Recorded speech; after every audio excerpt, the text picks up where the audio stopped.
Buenas tardes a todos, deseo agradecer la invitación. Es un gusto participar en esta reunión. El tema de mi presentación es un tema complejo, multifacético, ya que la genética de la obesidad tiene que ver con la genética de la saciedad, la genética de la actividad física, aspectos genéticos moleculares que regulan la adicción, la genética que tiene que ver con la respuesta a la pérdida de peso y la farmacogenética aplicada a la nutrición, aspectos que tienen que ver también con la interacción entre la ingesta de nutrientes y los cambios en la expresión de genes. Es decir, que este es un tema extremadamente rico, virtualmente inabarcable, por lo tanto yo les voy a presentar un extracto de lo más importante. Cabe destacar que la heredabilidad de distintos indicadores de obesidad, ya sea grasa corporal, diámetro de la cintura, índice de masa corporal, es aproximadamente entre el 40 al 70%, dependiendo lógicamente de las distintas fuentes.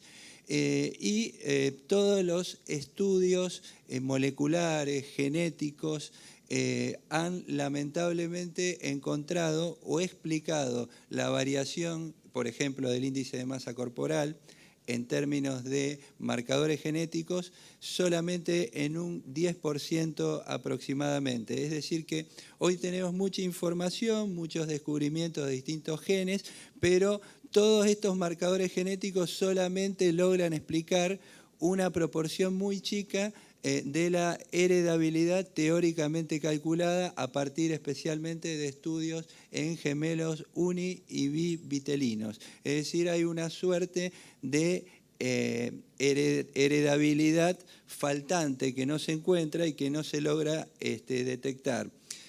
Las distintas hipótesis de por qué toda la base genética que hemos encontrado no logra explicar la heredabilidad teórica, estaría relacionada con la escasez de información que hay sobre marcadores genéticos raros. La inmensa mayoría de los marcadores genéticos estudiados son polimorfismos, es decir, mutaciones que tienen una alta prevalencia en la población sana, y hay muy poca información, porque es técnicamente difícil de estudiar, sobre mutaciones raras. Otras informaciones faltantes que podrían ayudar a mejorar esa heredabilidad faltante en el tema obesidad es la escasez de información que hay sobre un tópico que tiene relativamente pocos años, como es el de la epigenética, que yo al final de esta exposición les voy a mostrar algo de información, aunque tengo entendido que en este congreso va a haber alguna charla, alguna conferencia, disertación sobre epigenética. Bien, para entender lo que se conoce hoy sobre la genética, tenemos que recordar las enseñanzas del pasado en aspectos moleculares sobre el tejido adiposo, el hipotálamo, que han sido revolucionarios en los últimos 20 años. Rápidamente, la década del 90 fue muy importante porque se descubrió la leptina en los ratones OV-OV, mutados, que tenían un peso 3 veces mayor que los ratones sin las mutaciones del gen de la leptina. Luego se descubrió el receptor de la leptina en los ratones DB y posteriormente se descubrió en 1996 la adiponectina. En cuanto a la leptina, como todos saben, la leptina es la hormona saciógena por excelencia, es una de las adipoquinas, entre comillas, benefactoras, cuando no está en exceso. La leptina regula la saciedad y aumenta cuando aumenta el tejido adiposo, se produce esencialmente en la grasa y está en las personas obesas, con las formas comunes de obesidad elevada. Las personas obesas tienen hiperlectinemia, una resistencia a la leptina, especialmente a nivel subcelular. No se conocen bien los mecanismos y esta resistencia a la leptina hace que sea menos eficaz, y la leptina en exceso es dañina porque genera daño inflamatorio. El exceso de leptina produce una inflamación generalizada.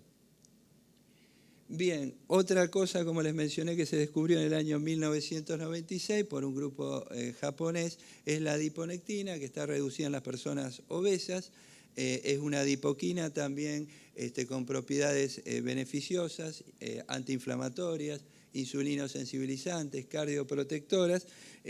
Todo este tipo de información, estos descubrimientos, han sido muy importantes porque hasta la década de los 80 el tejido adiposo era considerado meramente como una estructura de almacenamiento relativamente estática, y a partir de la década del 90 el tejido adiposo obtuvo, podemos decirlo, sus primeros títulos de nobleza como un órgano con funciones pleiotrópicas, funciones inmunológicas, endocrinas, metabólicas, es decir, un tejido dinámico, extremadamente rico y difícil de analizar. Otro elemento muy importante, mucho más reciente en la historia de la obesidad, que ha ayudado a comprender distintos mecanismos moleculares, es la comprensión que en las personas obesas hay un infiltrado mononuclear, principalmente de macrófagos y de linfocitos, en distintos tejidos nobles, especialmente en el tejido adiposo, en el sistema nervioso central, en el endotelio,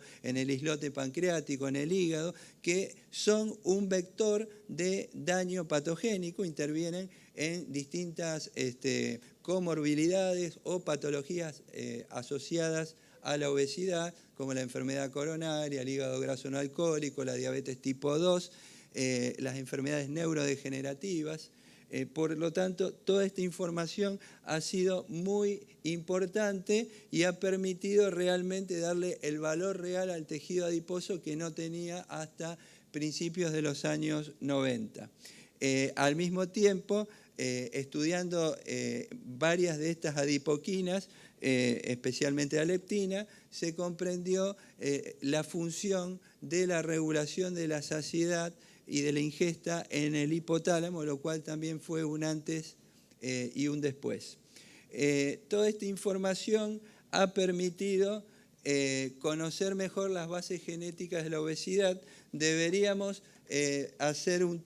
dividirlas en tres elementos: la obesidad poligénica, que es la común, la obesidad monogénica, que es rara, y la obesidad sindrómica también, que es muy específica de determinadas patologías que, aparte de obesidad, tiene una riqueza clínica importante. En la obesidad monogénica, lo más importante es que hay un gen con una mutación severa, que hay hiperfagia central precoz, y las manifestaciones clínicas suelen ser localizadas, no son tan ricas como en las obesidades sindrómicas. Suele haber un patrón de familiar específico de acuerdo a la mutación y el tipo de obesidad monogénica.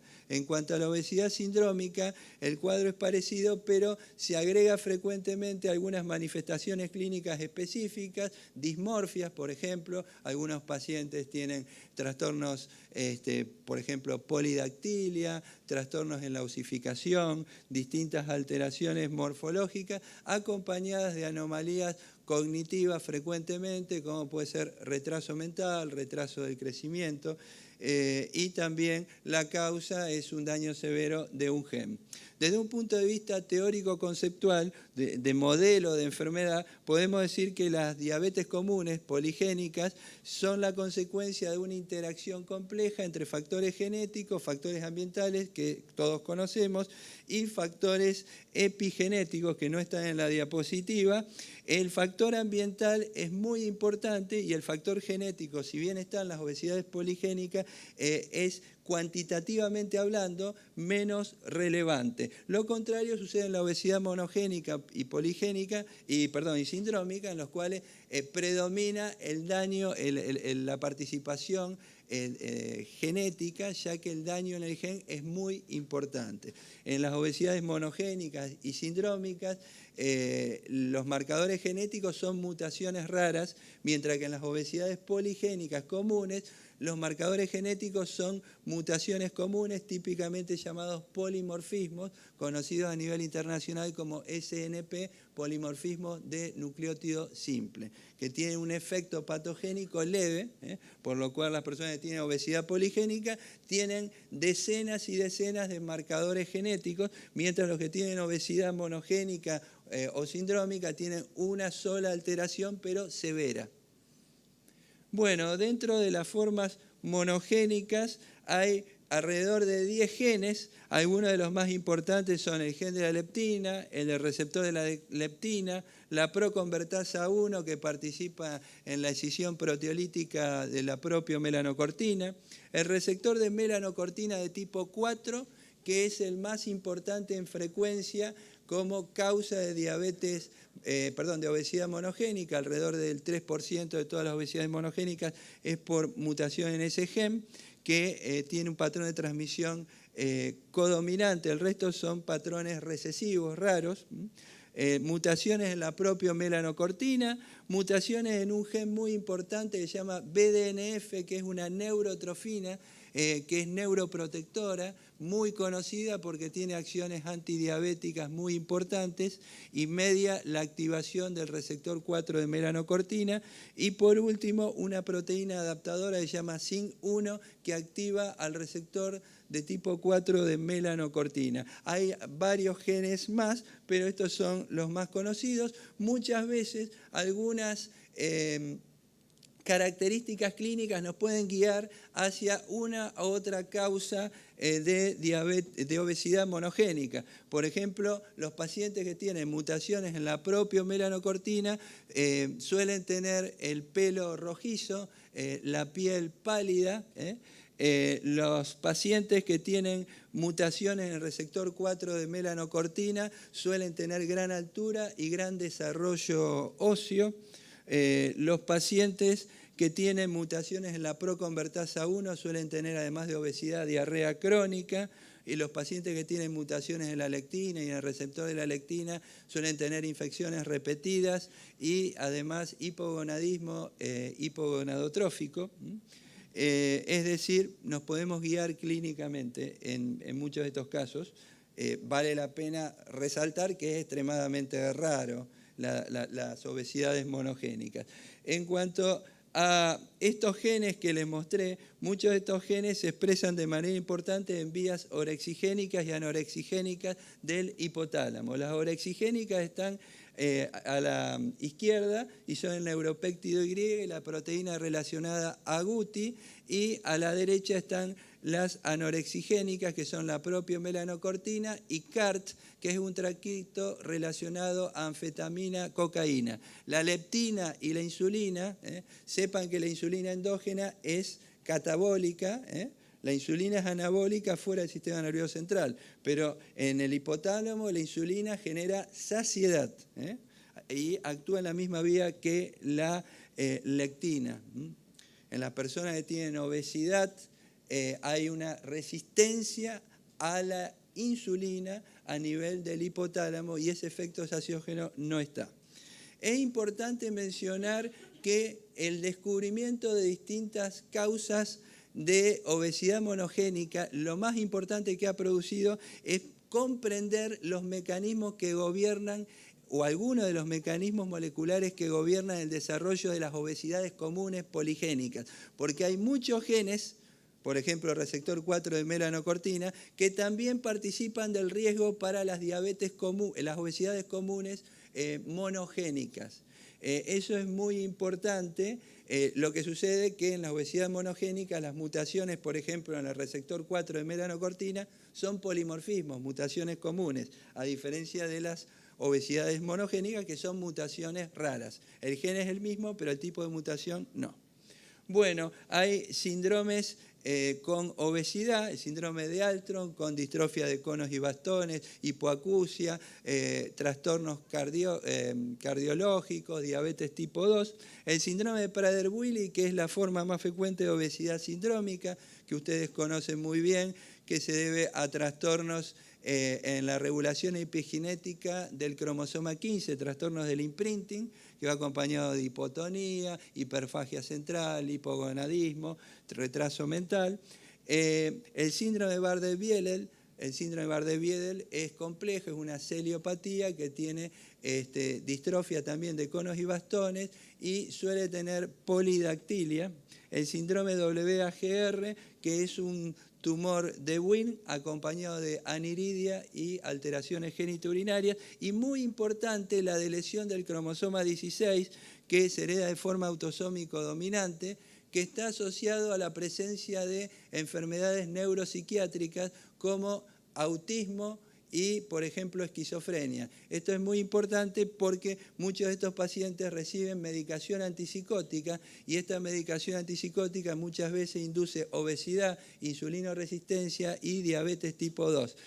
Teóricamente, aquellos grupos de pacientes con enfermedades neuropsiquiátricas que presentan esta deleción, que es una deleción muy grande, de casi 600 kilobases de extensión, tienen mayor riesgo frente a la ingesta de esos antipsicóticos y esa medicación psiquiátrica de desarrollar insulinoresistencia, obesidad. Vale la pena mencionar que dentro de esa deleción gigantesca está incluido un gen que es el gen que media la acción de la lectina, que se llama SH2B1. Bueno, ¿para qué sirve un test genético? Un test genético sirve solamente en formas de obesidad monogénica o sindrómica, no en la obesidad común.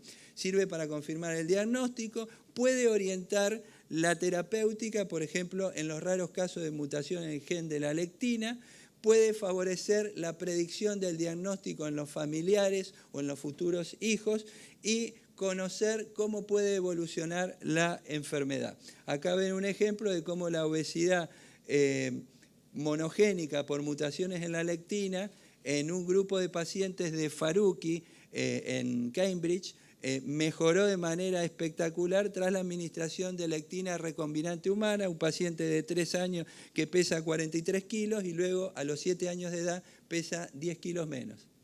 Es decir, que la farmacogenética en casos específicos, puntuales, nos puede ayudar a dar un tratamiento eficaz. La farmacogenética se basa en que marcadores genéticos específicos condicionan la respuesta terapéutica.